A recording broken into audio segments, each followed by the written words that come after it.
저기 안성기 원장님을 모시고 또 부모님 몇 분과 함께 그 유소년 야구 선수들 성장에 관한 이야기를 좀 하려고 합니다. 토요일인데 원장님은 뭐 신경과를 전공하셨고 그리고 자녀분이 지금 초등학교에서 야구를 하고 있습니다. 그래서 뭐 이렇게 그 전공하신 거랑 또 아이 운동하는 거 지켜보면서 평소에 좀 느끼시는 것들도 좀 많으셨을 것 같아요. 저랑은 좀 이런 얘기들을 좀 그동안 좀 나눴었는데 예, 오늘 굉장히 재밌는 좀 신경학적인 관점에서 유소년 선수의 성장, 야구 이게 연결되는 되게 재밌는 이야기들이 많이 나올 것 같습니다. 여기 중간중간에 부모님들도 그냥 네.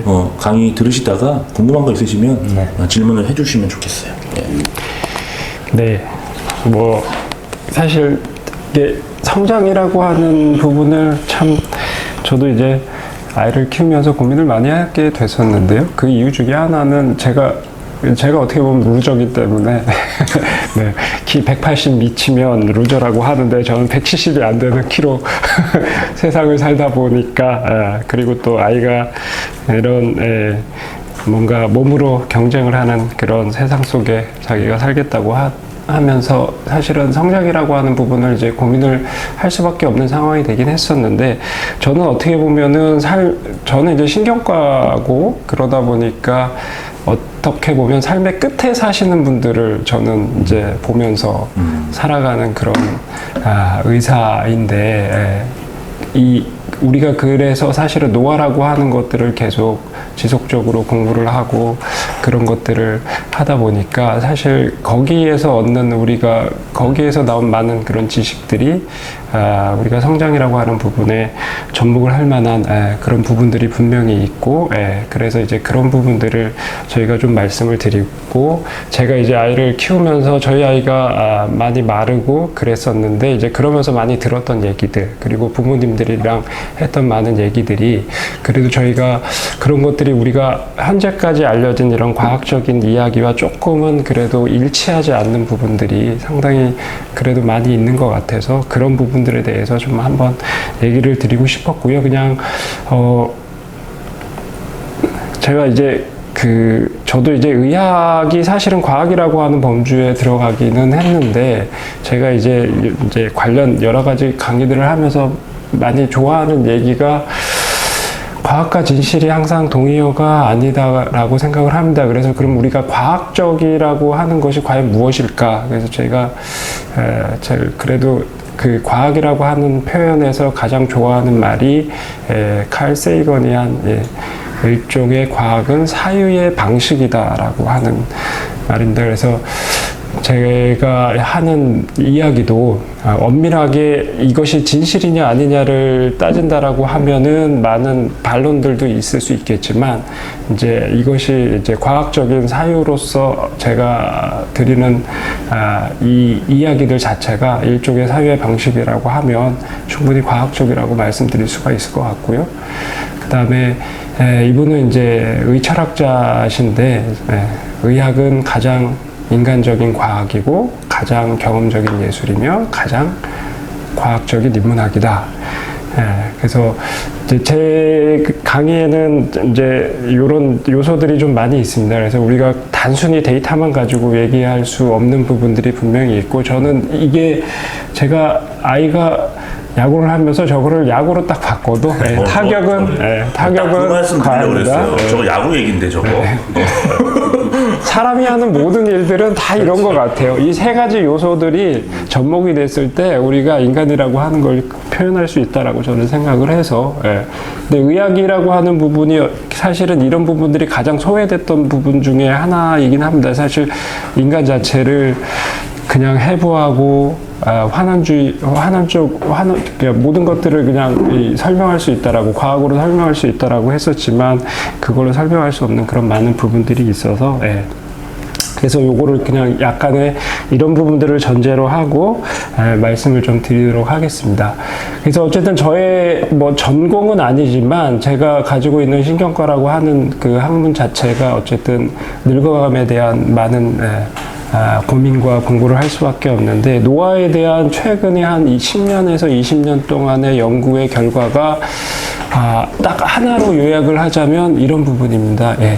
늙어간다라고 하는 거는 성장의 지속이다라고 하는 결론입니다. 그래서 사실은 저는 이쪽 늙어감에 대해서 연구를 할 수밖에 늙어감에 대해서 공부를 하면서 제가 이제 오늘 이런 이야기들을 말씀드리는 이유가 사실은 노화 자체가 성장과 아주 성장의 반대편에 있는 현상인데 그것을 설명할 수 있는 가장 노화를 설명할 수 있는 가장 좋은 방법이 성장이라고 하는 부분이라서 그렇습니다. 그래서 사실 그 노화 연구에서 나온 많은 결과들을 가지고 우리가 성장을 설명할 때 훨씬 더 설명이 잘 되는 부분들이 있어서 그래서 이제 그런 측면으로 오늘 말씀을 좀 드리도록 하겠습니다. 그리고 이제 그런 부분들이 이제 사실 노화 연구에서 우리가 세포 차원에서 보는 많은 이제 생물학적인 그리고 쥐 실험이나 여러 가지 이제 의학에서 이제 노화를 연구하는 이제 모델이 되는 여러 가지 생명체들이 있습니다. 이제 그런 것들이 최근에 이제 원숭이부터 해가지고 인간까지 그런 이제 연구들이 이루어졌었는데 그런 연구 결과들과 그리고 이제 세포 안에서 밝혀진 많은 회로들 그런 회로들을 가지고 노화를 설명할 때 설명을 해보면 이제 가장 핵심적인 회로가 바로 이겁니다. 간단하네요. 네. 그러게요. 아주 심플합니다. 간단히 껌먹어 보시고요.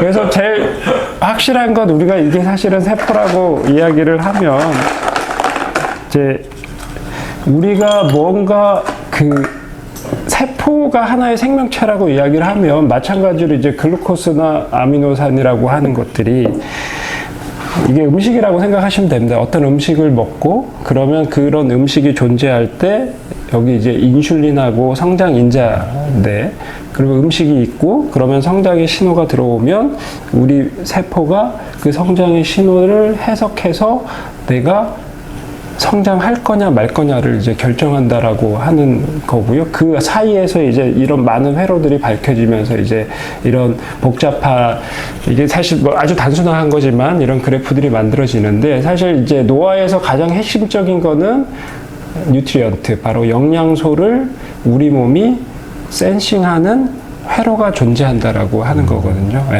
그래서 사실은 이 회로를 어떻게 조절하느냐에 따라서 우리가 성장이라고 하는 곡선을 사실은 조금 조절할 수 있다라고 하는 개념들이라서 그 개념에서 보면 우리가 이제 흔히 많이 얘기하는 성장 호르몬도 여기 들어가게 되죠. 왜냐하면 성장 호르몬이 실제로 몸 안에서 분비가 되게 되면 이 인슐린 유사 성장 인자라고 하는 이 성장 인자의 신호로 바뀌어서 우리가 성장할 거냐 말 거냐라고 하는 부분으로 해석이 되게 되고 그 다음에 사실 노화에서 이 라파마이신이라고 하는 이제 그 약이 있는데 이 약이 이쪽 회로를 차단하는 약이거든요. 그래서 이게 라파라고 하는 거는 이제 남태평양의 라파누이라고 하는 그 유명한 섬이 있잖아요. 조각상, 돌상. 거기서 그 토양에서 발견된 미생물들이 만들어내는 마이신 하면 이제 항생제잖아요. 그래서 이 라파마이신이라고 하는 그런 항생제가 사실은 이쪽 회로를 차단하는 되게 유명한 약이고 노화를 늦출 수 있는 가장 현재까지 나와 있는 가장 연구가 가장 많이 된 약 중에 하나입니다. 그래서 이 약을 투여를 하게 되면 실험 동물들에서는 노화를 상당히 20에서 30% 수명을 연장할 수 있는 그런 약들이죠. 진시황이 저기까지 못 갔구나. 그 다음에 이제 일단 저희도 몰고 와야 돼요. 근데 어떻게 보면 이게 자연이 진짜 만들어준 그런 네, 그렇죠. 이제 사실은 근데 이거를 사실은 이제 우리가 이거를 노화로 원래는 이제 면역 억제 효과가 있어서 사실은 면역 억제제로 연구를 하다가 나중에 이제 이게 노화를 늦추는 약물로 이제 많이 알려졌죠.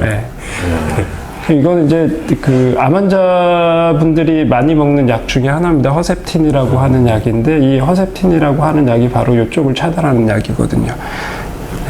성장 인자를 그래서 세포 표면에 있는 성장 인자가 분비되면 그거를 이제 감지하는 수용체를 차단하는 약이죠. 그러면 이제 우리가 얘기할 수 있는 것들이 이거는 뭐 유소년 아이들의 성장을 얘기할 때 모든 분들이 가장 핵심적으로 저 뒷부분에서 조금 얘기를 하겠지만 우리가 얘기하는 성장 호르몬의 이야기.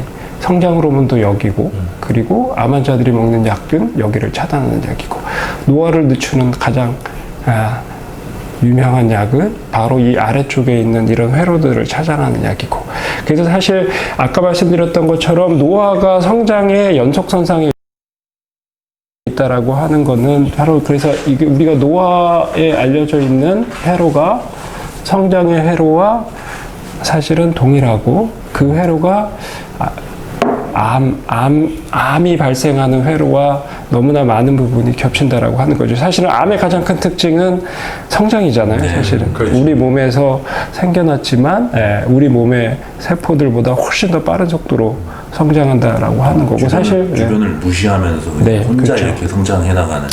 근데 좀 사실은 우리가 알고 있는 암보다 가장 빠른 속도로 성장하는 거는 어떻게 보면 아이죠.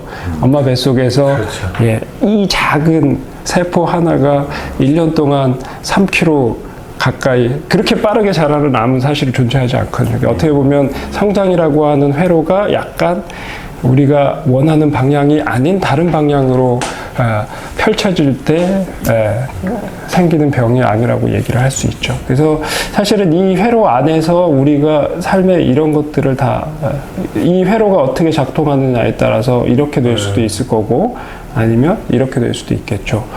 그래서 이런 부분들이 사실은 이렇게 키가 크면 좋은 점도 있고 항상 나쁜 점도 있습니다. 그래서 이 연구 결과들이 이제 그 키를 가지고 한 많은 연구들을 보면 이렇게 키가 크면 암이 훨씬 더 많이 생긴다라고 하는 연구들은 아주 일관되게 나옵니다. 그러니까 몸만 키우는 게 아니라 암도 같이 키운다는 거죠. 네, 그래서 그리고 이제 비만. 성장이라는 맥락에서 보면 진짜 일리가 있는 얘기네. 네, 그런 기본적인 이 틀에서 모든 것들을 보면 우리가 이제 왜 그게 뒤 삶의 후반부에 많은 그런 것들과 연관되는지는 사실 이제 저는 이제 그쪽을 공부하고 그쪽 이야기들을 많이 했었는데, 근데 그쪽을 하다 보니까 답을 찾을 거는 이 삶의 전반부에 사실은 많은 부분들의 답이 거기서 존재를 하게 되는 일종의 이제 그런 것들을 경험하게 되죠. 그래서 요거 관련해서는 이따가 아마 그거 뭐 말씀해 주실 것 같은데 네, 저는 이제 좀 미리 혹시 까먹을까봐 좀 궁금한 거를 먼저 질문을 드리면, 지금 답 안 해주셔도 되고 이따가 해주셔도 되는데, 그러니까 애들 성장을 가속화시키려고 하니까 이제 영향이 전 지나치게 운동선수라고 해도 너무 지나치게 과다하게 영향이 인풋되는 것 같다. 근데 저는 왠지 뭐 객관적인 근거나 이런 건 없는데 저도 이런 비슷한 얘기를 어디서 좀 들어서 좀 나이 들어가지고 얘가 너무 고생하는 거 아닌가, 고생할 가능성이 높지 않을까 걱정이 좀 있어요. 맞습니다. 오늘 제가 이런 이제 이야기를 하게 된 가장 큰 이유 중에서도 하나, 사실은 우리가 아이들이 야구를 하면서 사는 삶은 30년에서 길어야 40년인데, 사실 우리는 아이들의 아빠로서 얘가 100년의 삶을 잘 살게 계획을 해야 된다라고 가정을 하면, 그러면 이제 그리고 성장이라고 하는 성장이라고 하는 게 정말 그 20세까지 끝나는 그런 짧은 플랜이 아니라 삶의 후반부에 아이의 많은 삶에 영향을 끼친다라고 하면, 이제 그런 계획들을 저희가 조금은 그냥 긴 시간선에서 이런 것들을 한 번쯤은 고민하고 생각해 볼 필요가 있다라고 생각을 합니다. 그래서 뒤에 그런 부분들을 그리고 방법적인 부분에 있어서 또 이제 저도 사실은 고민할 수밖에 없었죠. 그런 부분들을 조금 말씀드릴게요. 근데 사실 이게 이제 노화 연구에서 현재까지 나와 있는 가장 핵심적인 연구 결과, 그리고 그거의 중심에 있는 게 사실은 적게 먹어야 노화를 늦출 수 있다라고 하는 겁니다. 그래서 이제 칼로리 제한이라고 하는 부분이고, 그래서 우리가 먹는 음식의 30에서 40%를 줄이게 되면 수명이 30-40% 연장될 수 있다라고 하는 것들의 역사가 이제 여기서부터 시작이 됩니다. 클라이브 맥케이라고 하는 분이 1930년도에 쥐 실험을 통해서 이제 연구를 시작을 했고, 그 다음에 이분은 혹시 그 바이오스피어라고 해가지고 사막에다가 이 온실 같은 지구 모형을 만들어서 거기에 들어가서 사셨던 분인데, 로이 월포드라고 하는 분이고, 이분도 외모만 봐도 다들 뭔가 이렇게 덕후처럼 생겼어요. 여기는 이제 약간 여기는 예전 분들, 여기는 좀 이제 말코비치 같이 생기셨어요. 두 번째 분은. 현재 분들인데, 요 분들은 혹시라도 TV에 여기 나오시는 분들이거든요. 최근에 이게 루이지 폰타나나 발토롱고, 이분은 이제 미국의 NIH 국립보건원의 신경과 연구 분야를 이끄시는 분인데, 이분들의 특징을 딱 보시면 들먹었죠. 다들. 이분은 들먹으면서 운동을 하시는 분이에요. 러닝을 너무나 열정적으로 하시는 분이라, 그래서 이분은 사실 상당히 좀 노화가. 이분들은 이제 반대편에 있는 분들이에요. 그래서 이 연구 결과들에 대해서 반론을 주장하시는 분들 중에 하나고, 이분은 이제 의사분이신데, 제프리라고 하는 분인데, 성장 호르몬을 맞으시고, 그 성장 호르몬에 대해서 상당히 긍정적으로 보시는 분이긴 합니다. 그래서 저는 사실 이제 예전부터 이쪽을 공부하면서 제 삶이 사실 이랬거든요. 예.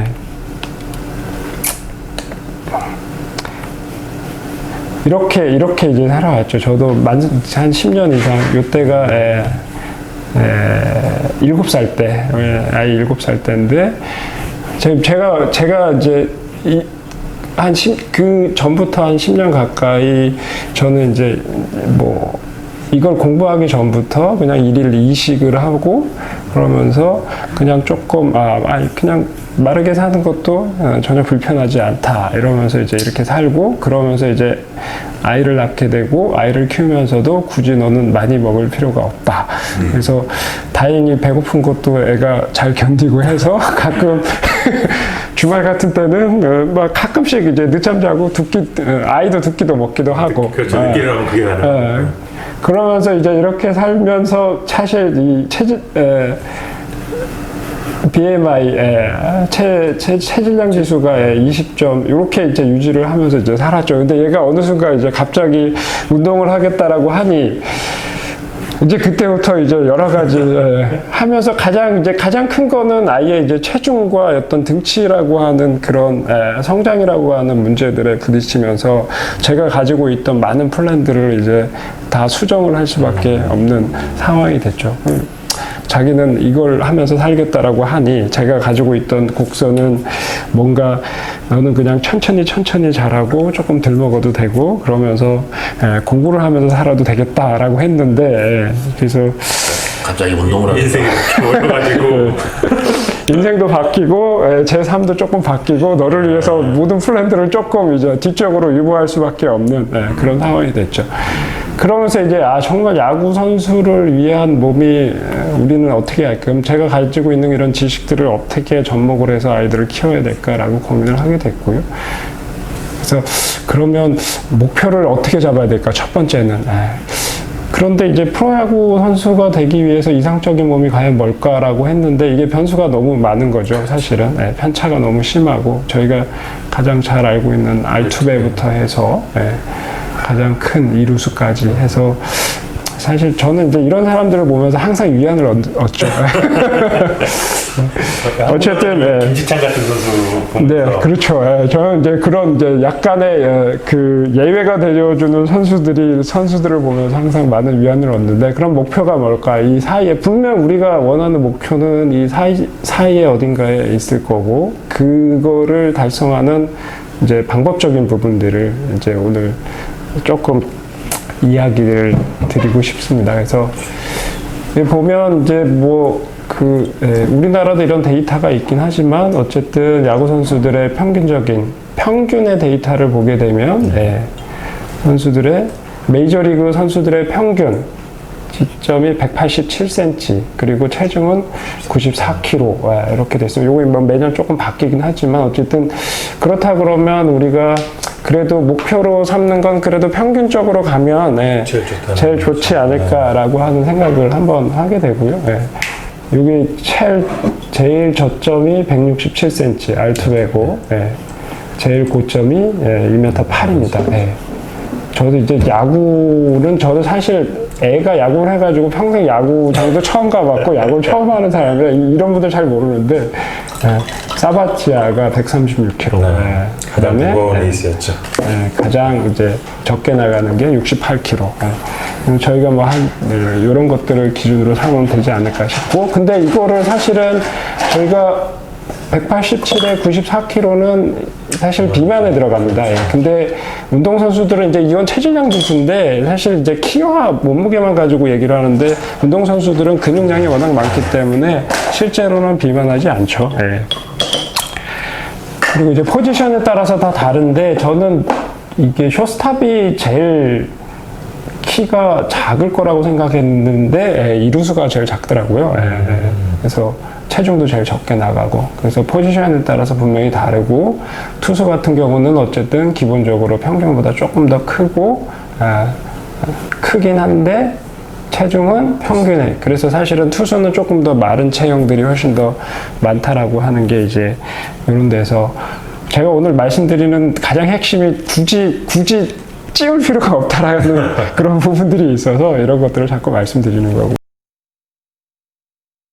그 다음에 그러면 저희가 목표를 187cm라고 할 때 이 체중은 사실은 우리가 고민할 필요가 별로 없는 게 벌크업이라고 하는 건 얼마든지 우리가 할 수 있기 때문에 그래서 항상 이 목표를 우리가 성장해서 이 목표를 달성할 수 있다라고 하면 제일 좋지 않을까 싶고 그러면 가능한 한 이쪽으로 가는 방법들이 뭐가 있을까라고 고민을 하게 됩니다. 근데 그래서 키가 사실은 제일 중요한데 체중이야 뭐 나중에 얼마든지 조절할 수 있으니까 이게 유전이냐 환경이냐 하고 문제를 첫 번째 문제인데 고민할 이유가 없습니다. 왜냐하면 현대에 나와 있는 많은 우리가 후성 유전학이라고 하는 분야가 펼쳐지면서 타고난 유전자가 사실은 유전자의 스위치가 존재하고 그 스위치를 킬 거냐 말 거냐 하는 부분들이 후성 유전학이라고 하는 부분인데 그래서 사실은 유전자가 동일하게 유전자가 아주 키가 클 수 있는 유전자를 가지고 태어났다 하더라도 그 유전자가 자신이 가지고 있는 모든 가능성을 펼칠 수 있는 환경이 만들어지지 않으면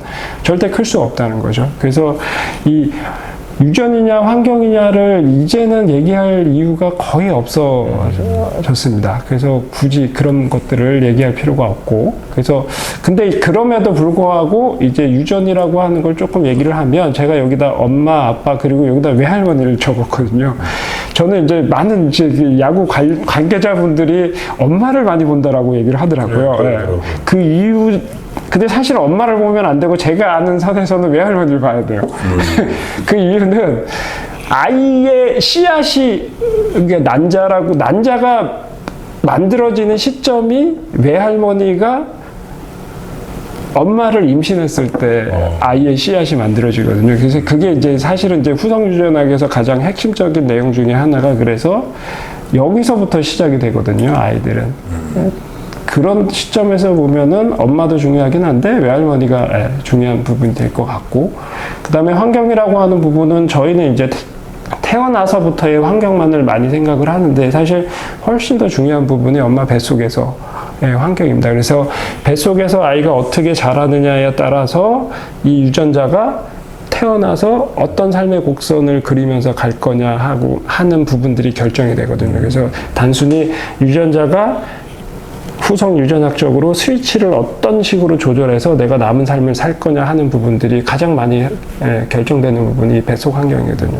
그래서 나중에 자식 낳아서 운동시키려는 분 있으면 뱃속에서부터 좀 네네. 그래서 그런 플랜을 방금 키를 먼저 보고 키가 작아서 제가 결혼을 못 하겠는데 야구 시켜야 되는데 이래야 될 것 같은데 근데 그런 부분을 저희가 그래서 저도 사실은 워낙 저도 자꾸 와이프도 자꾸 장모님도 자꾸 이러다 보니까 근데 저희가 지금은 그런 거를 논할 수 없는 세상입니다. 왜냐하면 저희가 한국인들이 전 세계적으로 그렇지만 우리나라 사람들이 사실은 100년 동안 키가 이렇게 컸거든요. 그러면 저희 할머니의 유전자가 저의 유전자가 100년 동안 이렇게 변했다라고 하는 거는 절대 설명할 수 없죠. 그러면 이렇게 많이 자랐는데 특히나 여자들 같은 경우는 거의 14% 가까이 키가 성장이 이루어졌다면 유전자가 바뀐 건 아니죠. 예. 그렇죠. 외부 네, 환경. 환경이 바뀐 거고, 그래서 유전자가 발현할 수 있는 최고의 포텐셜을 저는 지금 발현하고 있다라고 가정을 하면, 사실 저희의 부모님들 아니면 저희의 할머니 할아버지들이 사실은 키가 작은 유전자를 가지고 태어났냐라고 이야기할 수 없는 거죠. 그렇죠. 그런 측면에서 보면 우리가 부모가 작은데 아이는 엄청 크다라고 하는 게 그것이 꼭 어떤 환경의 문제가 아닐 수도 있고, 그래서 지금 세대는 환경, 특히나 이제 음식이라고 하는 먹는 것이 아주 풍부해진 지금 상황에서 우리가 이제 유전자나 이런 것들을 논하는 거는 별로 맞지 않을 가능성이 많다라고 생각을 합니다. 근데 이제 우리 아이들의 다음 세대는 그런 부분에 있어서는 이제 유전이나 이런 것들이 많이 관여를 할 수 있겠죠. 어떻게 보면 갖고 태어난 유전자는 다 비슷한데 어쨌든 시대에 따른 그 변화가 참 많은 영향을 끼쳤다고 좀 볼 수 있겠네요. 그렇게 얘기할 수도 있고, 이제 유전자도 분명히 다르긴 하겠죠. 근데 이제 그거를 유전자를 논하기에는 환경의 변화가 월등히 많았었기 때문에, 그래서 저도 이제 그런 걸 이제 위안으로 삼는 거죠. 저의 유전자의 포텐셜은 어쩌면 훨씬 더 컸을 수도 있을 거다. 어릴 때 많이 못했어요. 이제 그런 생각을 할 수 있다는 거고. 네. 그래서 뭐 다들 힘내시라는 얘기입니다. 이게 첫 번째는. 그래서